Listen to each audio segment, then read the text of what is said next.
সবাই জানেন চিনেন খোরশেদ স্যার এবং বর্তমান ঢাকা আইনজীবী সমিতির ডাইনামিক সভাপতি সংগ্রামী সভাপতি খোরশেদ মিয়া আলম সহ আইনজীবী ফোরামের সিনিয়র নেতৃবৃন্দ, আইনজীবী ভাই বোনেরা, আপনারা জানেন ইতিমধ্যেই দেখেছেন একটি কুচক্রী মহল প্রধান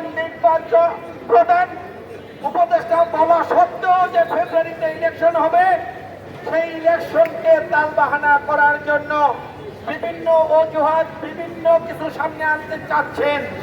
তাদের প্রতি দৃষ্টি রেখে বলতে চাচ্ছি, কোন তালবাহানায় কাজ হবে না।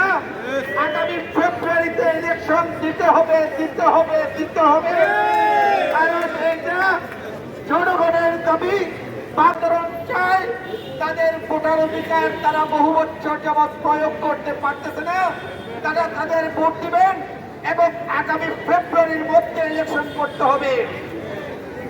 আরেকটা জিনিস আমি বলতে চাই, আমরা যে কর্মসূচিতে অংশগ্রহণ করে যাচ্ছি, আমাদের সামনে থেকে পিছিয়ে থাকে বেশি। আমি অনুরোধ করব আগামী মিটিং থেকে আমরা সবাই সামনে যাতে আরো লোক থাকে, আমরা পিছনে না দাঁড়িয়ে সংগঠনের স্বার্থে আমরা সামনে দাঁড়াবো। পাশাপাশি আরেকটা দাওয়াত দিতে চাচ্ছি, আইনজীবী ফোরাম আগামী সপ্তাহে আপনাদেরকে আপ্যায়ন করবে। আপনারা সবাই থাকবেন, আপনারা সবাই আরো বন্ধু বান্ধবদের নিয়ে স্বতঃস্ফূর্তভাবে থাকবেন। আগে যেরকম থাকতেন সামনেও থাকবেন। বিদায় নিচ্ছি, দেখা হবে আগামী মঙ্গলবার। বাংলাদেশ জিন্দাবাদ, শহীদ জিয়া অমর হোক, জিন্দাবাদ।